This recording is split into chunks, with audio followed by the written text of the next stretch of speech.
Muito bom dia, família! E aí, como que vocês estão? Desejo que esteja tudo bem.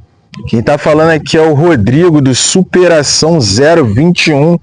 Hoje eu estou falando diretamente daqui da Lagoa de Iriri, em Rio das Ostras.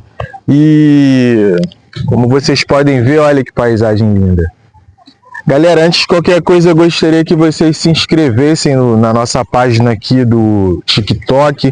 A gente também tem uma página no Instagram e também tem uma página no YouTube. Eu queria fazer um pedido para vocês, se vocês puderem ir lá no YouTube agora, se inscrever no YouTube Superação 021, tudo separado, né? Super, curte os vídeos, todos os vídeos que a gente vai postando aqui no TikTok já estão lá também, no Instagram também.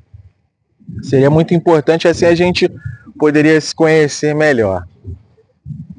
Dando início aqui ao nosso próximo vídeo, eu falei para vocês do meu primeiro ano, das meninas que eu conheci, a Alice, a Rafaela. No segundo ano a Alice já tinha ido embora, ela tinha ido morar no centro do Rio, né? Então eu não tive mais contato com ela, naquela época não tinha telefone, nem internet. Então eu não consegui mais ter contato com a Alice e só fui encontrar com ela muitos anos depois. Ainda tinha contato com a Rafaela. No segundo ano eu já era mais quietinho, não conversava muito.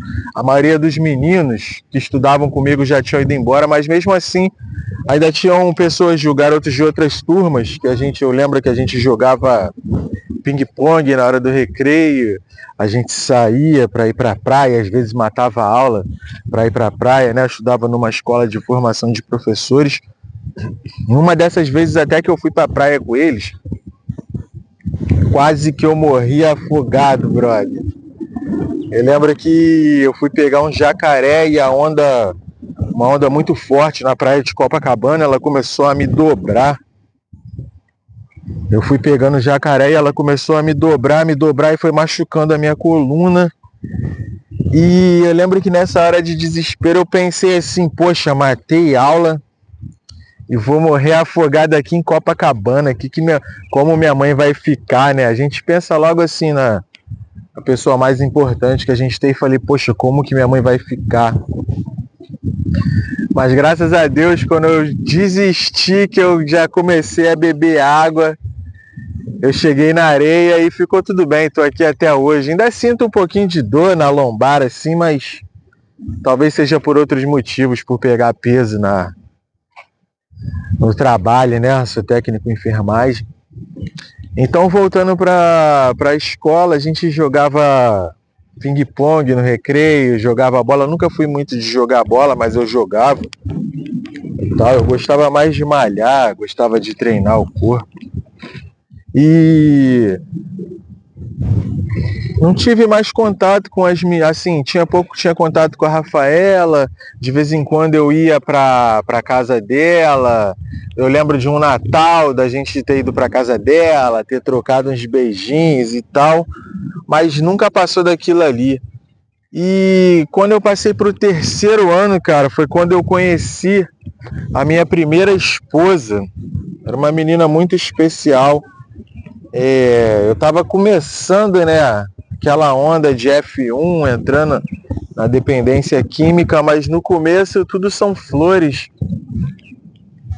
Eu lembro que eu estava fazendo teatro na escola, e aí eu estava me apresentando em várias turmas, fazendo a peça O Guarani. É uma obra, eu não lembro o nome do autor. Tinha uma professora nossa que influenciava muito a gente para literatura, né? Com uma formação de professores, você tem que ter contato com literatura, didática, tem que fazer estágio nas turmas de criança.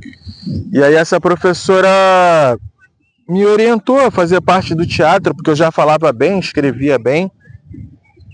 Então eu comecei a fazer o teatro. E aí numa dessas turmas, cara, eu conheci a minha primeira esposa. Eu lembro de eu estar vestido de indígena. Aí tá de sunguinha, de tanga, né? Na época eu era saradão, fortão. E a menina me viu e depois de um tempo ela veio conversar comigo. Ela falou, pô, gostei da peça, que não sei o que, você atuou muito bem, tal. A gente estava com uns 16 anos. E aí a gente começou a ficar. Eu lembro que no primeiro dia a gente foi para um lugar chamado Rua do Gás. Era atrás de uma garagem de ônibus, né? De ônibus municipal. E tinha uma empresa que vendia gás. Então a galera chamava de Rua do Gás. A galera ia ali para namorar. E a gente ficou papo de umas 4 horas namorando ali. A gente saiu da escola meio-dia, ficamos até mais ou menos umas 4 horas da tarde namorando. E ali foi meu primeiro encontro com ela. Depois disso a gente ficava namorando na praça, dali de perto de casa, próximo à escola. E até que eu conheci, tinha uns amigos que tinham uma casa. Um daqueles meninos, né, que faziam som comigo, e ele conheceu um rapaz que tinha uma casa, então a gente ia lá para aquela casa, pô, ficava fazendo amor a tarde toda, sacou? Aquele bagulho de adolescente, ficava a tarde toda fazendo amor ali, a mãe dela ficava louca, porque não me conhecia ainda, né, então ela estava começando a chegar à tarde em casa, de vez em quando chegava toda arranhada. E ali foi meu primeiro contato com a minha primeira esposa, então foi uma época muito especial. Hoje eu conheci ela entre o segundo e o terceiro ano do ensino médio. Aí depois que eu comecei a conhecer a família dela, eu comecei a frequentar a casa dela. Ela tinha um irmão, uma irmã, ela não morava com o pai dela morava numa comunidade.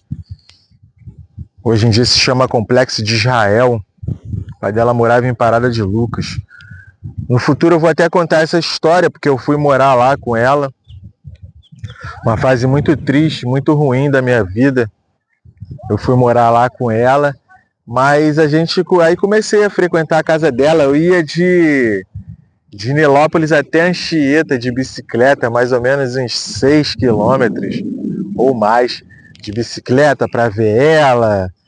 E, pô, a gente no auge, né, cara, da adolescência, fazia amor em tudo que era lugar. Inclusive, uma vez até tava num carnaval com ela, tinha trago ela aqui pra região dos Lagos, né? Nessa época eu morava na Baixada e ela morava na Zona Norte do Rio de Janeiro. A gente viajou e eu trouxe ela pra cá. Ela tava vestida de bruxa nesse carnaval e naquela onda do carnaval, a gente procurando um lugar para namorar, pô, fomos namorar lá no cemitério, em cima da tumba de Casimiro de Abreu. Então tem essas loucuras, né, cara? Adolescente, a gente era roqueiro e tem essas loucuras. Comecei a ir para frequentar a passarela do rock com ela, que era um evento de rock lá em Mesquita. Então todo domingo a gente estava lá, às vezes dormia num hotel que tinha lá, às vezes eu botava ela no ônibus para ir para casa, o ônibus acabava umas 10 horas assim, 10 horas eu botava ela no ônibus, umas 10 horas depois eu voltava para a passarela do rock e ficava lá até meia-noite, 1 hora da manhã.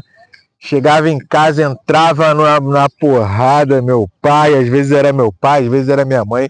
Eu lembro que quando eu tava chegando em casa, uns 400 metros, eu já via meu pai lá na esquina me esperando. Eu dei uma canseira braba neles, mas hoje em dia já tá tudo bem. Então é isso, família. Só lembrando a vocês, a gente está no Instagram e no YouTube. Muito importante que vocês se inscrevam lá no YouTube, o Superação 021. Eu peço, por favor, que vocês façam isso. Se inscrevam no Instagram também. Deixe o like aqui nesse vídeo. Compartilhe com os amigos. Siga a nossa página, que depois eu vou trazer mais histórias. Essa foi uma parte muito grande da minha vida, então eu estou contando só o primeiro contato que eu tive com ela, sim. Depois eu vou contar as outras histórias, outras partes em outro lugar paradisíaco. Superação 021, histórias reais do Rio de Janeiro. Acabou o carnaval.